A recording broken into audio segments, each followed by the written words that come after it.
y'all see all the Democrats, black and white, that sided with the Republicans to honor Charlie Kirk? Oh, look at that. Right. So how is Donald Trump a problem for the Democrats when y'all stood with him for Charlie Kirk? But I am not going to defend Charlie Kirk. Right. He was a white supremacist and a racist who said some very disrespectful things about black people. And Candace Owens said Charlie Kirk was a best friend? How in the hell can a black woman have a white supremacist as a best friend? But that's no bunny Candace.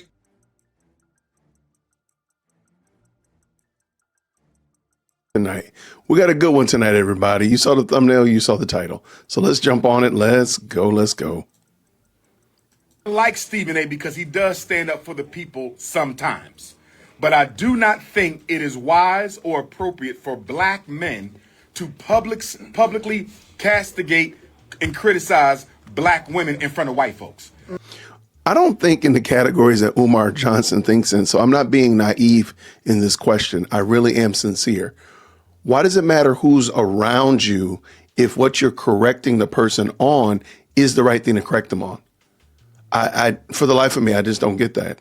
Why does it matter if white people are around, or white people see, or white people can hear, or whatever, when what I'm correcting a person about, no matter what their color or their stripe is actually the right thing to correct them on? Because he doesn't say that what Stephen A. Smith said was wrong. He only points out that it was wrong to do it around white people or to say it so that white people can hear and blah, blah, blah. But why does that matter? I don't get that. I really don't understand that. Let's go. He could have pulled it to the side, sent her a message. We have to uphold our queens by any means necessary. So that's the fault. So if we have to uphold our queens by any means necessary, does that mean also that we uphold our daughters? How about our baby moms or our mothers? I don't know if Umar really is getting pushback, because I don't think the hosts here on this Boston radio show they were ready to push back on him and actually say, well, hold on, wait. Do you hold the same standard for your own self? Because if we got to uplift our queens, what about your daughter? What about your baby mamas? What about your mom? What about people that you disagree with? Do you uphold them or do you castigate them at will? Just a question I'm asking. I'm going to tell you where I agree with what Stephen A. said. Too many black politicians are using Donald Trump as a scapegoat and an excuse to not serve the interests of their constituency. Don't use this as a distraction from the agenda, because guess what? Asians are still expecting their elected officials to carry out their needs. Jews, Chinese, East Indians, Latinos, they're still expecting our elected officials to attend to their needs. And black elected officials are of the mindset that black people shouldn't be asking anything of them at this time, since they're spending it battling Donald Trump. That's nonsense. Well, most of it is nonsense. Why are we not, and I know this is not a popular opinion, but what is it that black folk need, quote unquote, from the elected officials that black folk can't do for themselves? What are the other people groups? What are they getting that they're not able to do on their own? Or what can they not do on their own that the government has to do for them? Does that need to happen? I don't understand what this is. And it's always nebulous. It's never concrete, never something that's directly tied to a real policy, a real idea, anything of that nature. Just something nebulous, just something out there in the ether. Got elected to provide for me. You understand? And most politics is local. So what is the mayor of Boston doing for black Boston? Don't talk to me about no Donald Trump. What are the council persons of Boston doing for black Boston? Don't talk to me about Donald Trump. What are the U.S. congresspersons of Massachusetts doing for black Massachusetts? Don't talk to me about no Donald Trump. I think it's interesting. Again, I don't think in these categories like Umar does. I don't understand these categories. They really are foreign to me. I don't understand why everything has to be a black whatever, fill in the blank. That just doesn't make sense. Like, as if there are no other people groups and the only people they're serving are them. We see Brandon Johnson doing that in Chicago, and we see how that's working out. So, and he deliberately and intentionally and meticulously points out that he's doing this stuff for black people, by black people, all that kind of stuff like that. And it's not working. So why not just actually serve the people and the better good of everybody? Don't we all have needs? Because some of the needs that you're asking for, I would suspect, are really things that the government doesn't need to be doing in the first place. And therein is the problem. Whether they're doing it for Jews or Hispanics or Asians, fill in the blank, I'm going to go on a limb and say there are probably things they shouldn't be doing in the first place. That's the problem. Don't use Trump and his racism as an excuse to not serve black people. I did agree with that piece of what Stephen A. said. Now, on Jasmine Crockett's side, I appreciate the sister, and I love her courage, and I appreciate she has no problem not backing down to Donald Trump. So keep doing your thing, Sister Jasmine. But when your term runs out, Dr. Umar is going to respectfully ask of you, my beautiful Texas queen, what have you done for black people in Texas? Because if all you can show me is a bunch of interviews and a bunch of back and forth with Donald Trump, that's not going to get my approval. Isn't that interesting? He wants to give his approval. He needs to give his approval. But sir, all you have is interviews. All you have are podcasts and talks and speeches and lectures. You have no school. You have no institutions that you allege and claim that you're building. There's none of those. So it is odd that you're bringing up Jasmine and you're going to hold her to a standard that, again, I think is kind of odd that you don't hold yourself to that standard. You don't hold yourself to that standard, but you want to. And anybody who lets you hold them to a standard, Umar, let's just be 100% honest with you, they're dingbats too. But the fact that you even talk as if you have a standard that people need to live up to is crazy work when you don't live up to it yourself. She can spend all the time she wants in the media. I have no problem for it. But you better have something to show for it when it's over. That's all I'm saying. Who cares, though? She's going to say this is a bigger fight right now with this. You know why it's not the bigger fight? You know why it's not the bigger fight? Because they're not fighting. What exactly is the Democrats doing to stop Trump? Nothing. Did y'all see all the Democrats, black and white, that sided with the Republicans to honor Charlie Kirk? Oh, look at that. Right. So how is Donald Trump a problem for the Democrats when y'all stood with him for Charlie Kirk? Now, don't get me wrong. I don't believe in celebrating the death of anyone. I didn't like it when black people celebrated Kirk's death. You don't do that because too many of ours have been politically assassinated, and we don't want people laughing at us. But I am not going to defend Charlie Kirk. Right. He was a white supremacist and a racist who said some very disrespectful things about black people. Is that, I was waiting to get to that part of it. He was a white supremacist. He was a racist. He said some disrespectful things about black people. We could say that Umar Johnson is a racist. He's a black supremacist, and he says disrespectful things about white people. I mean, it's the exact same thing, Umar. The exact same thing. I don't think he actually realizes just how much he has become the villain of his own story. He is the villain of his own story. Finish this up. But so then how do black Democrats and white Democrats go across the aisle over to the other side and stand in solidarity for Charlie Kirk? Look at Snow Bunny Van Jones. Snow Bunny Van Jones sat up there and tried to sanitize Charlie Kirk to the world on that interview.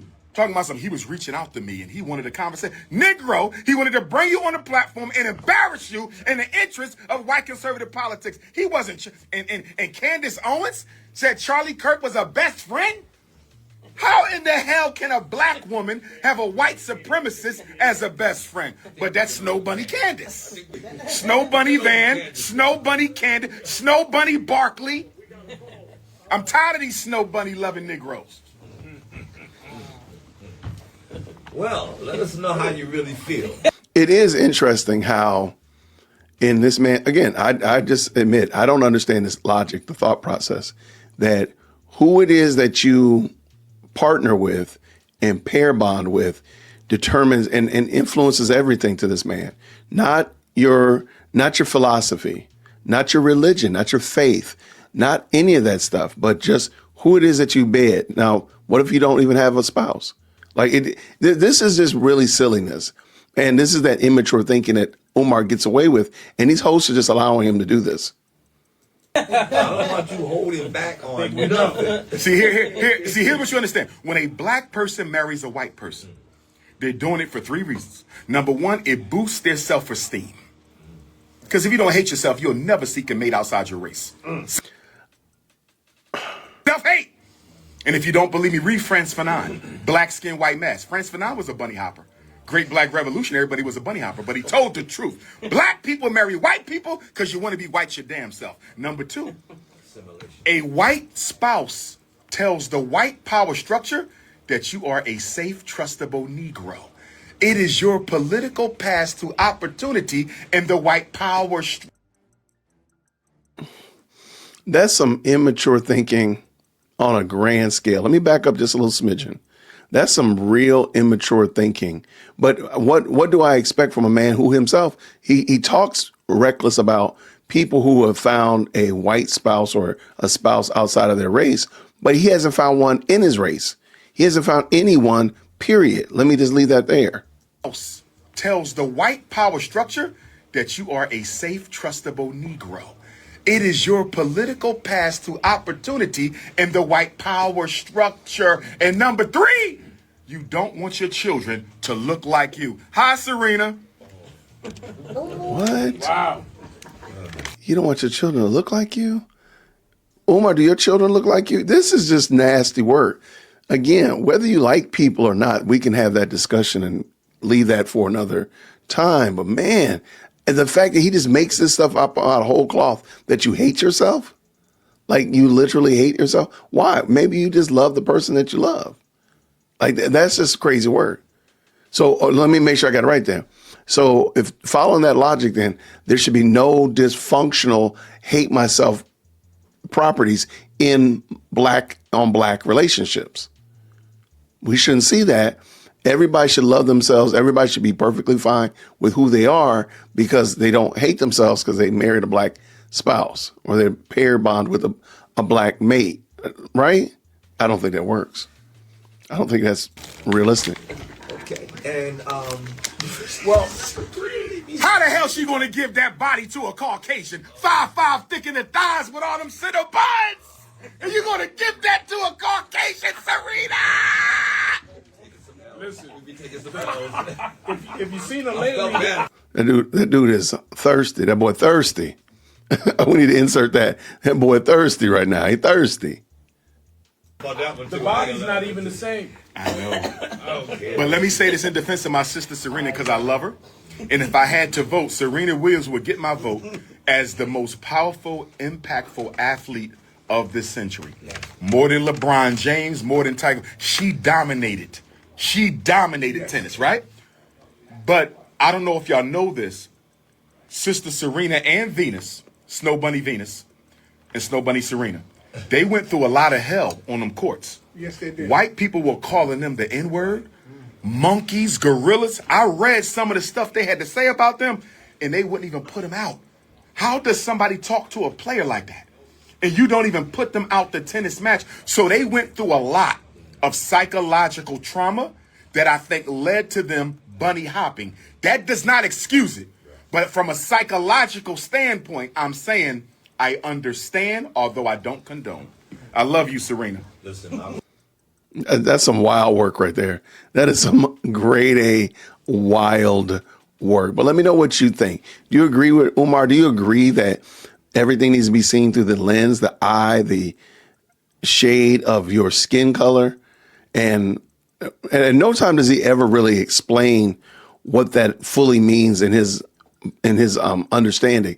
So even in that, it's still confusing and it's such of that nature. It just, hey, you got dark skin, I got dark skin, we got to get together because Umar said so. Even though he don't got a wife, he don't got no kids that he's taking care of. He ain't doing any of this stuff, but I don't want him to not give me his thumbs up or approval. That's just crazy. Let me know what you think down in the comments below. I really do appreciate it. Thank you so much for rocking with us. This is a great Thankful Thursday. So I'll see you all real soon. Grace and peace. Thank you so much for tuning in to another episode of the Jay Witt Podcast. If you enjoyed today's show, please do me a favor and hit me up with that 3-piece special. Like the video, subscribe, and of course, share it with somebody who would also enjoy this type of content. And make sure you leave a comment because I do pin the best comments to the top. So thank you so much for tuning in today. And until next time, everybody, grace and peace.